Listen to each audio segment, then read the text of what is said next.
السلام عليكم الخوت، مرحبا بكم في فيديو جديد. في هذا الفيديو ان شاء الله غادي نشارك معكم بلاغ الديوان الملكي اللي تلاح اليوم في هذه العشيه بخصوص كاس افريقيا 2025 اللي تقامت بالمغرب. بدون ما نطول عليكم نبداو على بركه الله. الملك محمد السادس يشيد بنجاح كاس افريقيا ويشكر كافه مكونات الامه. ذكر بلاغ الديوان الملكي مساء اليوم الخميس انه في اعقاب الدوره 35 لكاس افريقيا للامم التي استضافتها المملكه المغربيه في اجواء حماسيه من 21 دجنبر الماضي الى 28 يناير الجاري، يعرب الملك محمد السادس عن عميق شكره لكافة مكونات الأمة التي ساهمت بشكل رائع في النجاح الكبير لهذه التظاهرة المتميزة. فيما يلي نص بلاغ الديوان الملكي في أعقاب الدورة 35 لكأس إفريقيا للأمم التي استضافتها المملكة المغربية في أجواء حماسية من 21 دجنبر 2025 إلى 18 يناير 2026، يعرب صاحب الجلالة الملك محمد السادس نصره الله عن عميق شكره لكافة مكونات الأمة التي ساهمت بشكل رائع في النجاح الكبير لهذه التظاهرة المتميزة. ويحرص صاحب الجلالة بالخصوص إلى تهنئة كافة المواطنين عبر مختلف مدن المملكة على الجهود المبذولة والتعبير عن شكره لكل فرد على مساهمته القيمة في هذا النجاح التاريخي الذي حظي باعتراف وإشادة العالم أجمع. كما يوجه جلالة الملك أعزه الله عبارات التنويه إلى ملايين المغاربة نساء ورجالا وأطفال الذين لم يتوانوا كل بطريقته ودوما بشكل نموذجي عن دعم منتخبهم الوطني الذي بات يحتل المرتبة الثامنة في التصنيف العالمي. هذه النتيجة المتميزة هي بالخصوص ثمرة سياسة إرادية عالية الطموح على المستوى الرياضي وفي مجال البنية التحتية، وكذا الاختيار النابع عن الروح الوطنية المتجذرة لأبناء موهوبين من مغاربة العالم بحمل قميص الفريق الوطني والدفاع عن ألوانه بكل فخر واعتزاز. وستظل هذه الدورة محطة بارزة في تاريخ المنافسة القارية، إذ أنها فضلا عن نتائجها الرياضية الممتازة مكنت من قياس الطفرة النوعية التي حققتها المملكة على طريق التنمية والتقدم بفضل رؤية بعيدة المدى ونموذج مغربي متفرد وفعال يضع المواطن في صلب كل الطموحات. وإذ كان هذا الحفل الكروي القاري الكبير الذي احتضنته المملكة قد شابته الأحداث المؤسفة التي شهدتها الدقائق الأخيرة من المباراة النهائية لهذه البطولة التي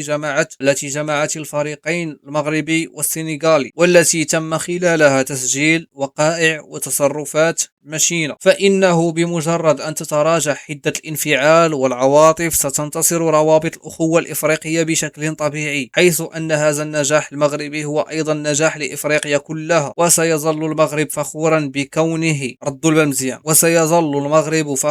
بكونه قدم على أرضه شهرا من الفرح الشعبي والحماس الرياضي، وساهم بذلك في إشعاع إفريقيا وكرة القدم بالقارة. ومن جهة أخرى وإزاء التشهير وبعض محاولات النيل من المصداقية، فإن صاحب الجلالة الملك نصره الله يظل على اقتناع بأن المخططات المعادية لن تبلغ أبدا مرادها، وأن الشعب المغربي يدرك كيف يميز بين الأمور ولن يقبل بالانسياق وراء الضغينة والتفرقة. فلا شيء يستطيع أن يمس بالتقارب الذي تم نسجه على مدى قرون بين شعوبنا الإفريقية، ولا بالتعاون المثمر القائم بين مختلف بلدان القارة، والذي ما فتئ يتعزز بشراكات أكثر طموحا. إن المملكة المغربية كانت وستظل بلدا إفريقيا وفيا لروح الأخوة والتضامن والاحترام الذي كرسه على الدوام تجاه قارته. وطبقا للرؤية المتبصرة لجلالة الملك، فإن المغرب سيواصل التزامه الراسخ والتابس لفائدة إفريقيا موحدة ومزدهرة، لا سيما عبر التقاسم المشترك لتجاربه وخبرته ومهاراته. هذا ما كان الإخوان، هذا هو بلاغ ديوان الملكي بخصوص كأس إفريقيا والأحداث اللي وقعت مؤخرا. صراحة بلاغ جا في الوقت ديالو، حيتاش كاينين ناس غير عقلاء، ناس ما كيميزوش، بداو كينشروا شي اخبار اللي لا حول ولا قوه الا بالله. هذيك الاخبار ديال تيقول لك نعم للعنصريه، وحدين شادين واحد الشخص مثلا عادي، انسان افريقي عادي ما اذى حد ما ضر حد ما حتى شي حاجه، غتمشي تمارس عليه العنصريه. هذا راه فعل خايب. انا من بين الناس اللي مع ترحيل الافارقه اللي كيديروا الصداع، الافارقه اللي كيديروا الصداع كيديروا المشاكل، اي صداع داروه مع الترحيل ديالهم ما غيفيدونا بحتى شي حاجه. ولكن الافارقه اللي ما تلقاه مثلا ما دير صداع ترونكيل ما اذى حد ما حتى شي حاجه، فانسان ترونكيل اش غنفوتو عطيه اتساع. تيقول حنا المغاربه ضد العرب، حنا المغاربه ضد افريقيا، حنا ضد كل شيء. الاخوان هذا الشيء راه ماشي في الصالح ديال المغرب. شكون اللي قال لك اصلا العرب كاملين ضدك؟ راه العرب راه فيهم اللي اصلا كرويا، راه كاين اللي يشجع المغرب بزاف كاع تيقول لك بزاف نتوما زعما ما كيطلع لكم حتى شي واحد زعما من الشرق الاوسط ولا من الخليج ولا حتى شي واحد ما طلع لكم سبحان الله بالله راه مع المغرب. وفيديوهات قبل الاقصاء تيقول حنا مع المغرب وبغينا المغرب يدي الكوب دافريك وكذا وكذا. وبعد الاقصاء تيقول لك تيتاسف حيت المغرب ما داش الكاس. يعني كاع اللي بغى يشمت فيك وكان في الاول تيعطيك وجه، راه ممكن من بعد الاقصاء يعطيك وجه اخر ويشمت فيك. ولكن الناس راه كل واحد شنو فين ما مشيتي كاين بنادم معاك وكاين بنادم ضدك. راه في دربكم راه كاين اللي معاك وكاين اللي ضدك انت كشخص، باش تكونوا واضحين ما تبقاوش تعمموا. وزيد عليها عاوتاني بالنسبه لافريقيا حتى راه كاينين الناس اللي معاك كاينين الناس اللي ضدك. على راه بزاف الناس غتلقاهم ضدك وكاينين اللي معاك، كاينين اللي مع المغرب كاين اللي ضد المغرب. والمغرب اصلا عنده سمعه مزيانه في افريقيا. واش العلاقه تاع المغرب بافريقيا اللي غيستافد منها واللي مستافد منها سياسيا واقتصاديا وبخصوص الوحده الوطن بخصوص ملف الصحراء وبخصوص بزاف تاع الامور. يعني من ناحيه الاقتصاد كذلك كما قلنا كاينين بزاف الشركات مغربيه نشيطه في افريقيا، وكاينه واحد العلاقه مع بزاف تاع الدول الافريقيه مبنيه على الاحترام والتقدير والوقار ومصلحه متبادله مع الاحترام. واش هادشي كامل غادي نضربوا عرض الحائط؟ وعاد الدول عاوتاني اللي كيجمعنا معاهم حتى الاسلام، دول افريقيه مسلمه. واش دابا هادشي كامل وحنا بسبب جلده منفوخه وبسبب ناس من ورا باجات ما كنعرفوهمش كاع في الوجوه ديالهم كيبداو يجيشوا، وبسبب ذباب الكتروني يقدروا عاوتاني يكونوا جهات اخرى اللي كتبغي تشعل الفتنه ما بين المغرب ودول اخرى باش يعزلوك انت. حيت المغرب قد ما تجرد قد ما بعد من افريقيا وبعد مثلا من العرب، وانت قد ما بعدتي بقيتي بوحدك قد ما كتضعف، قد ما كتكون مع المجموعه فراه كتكونوا اقوى.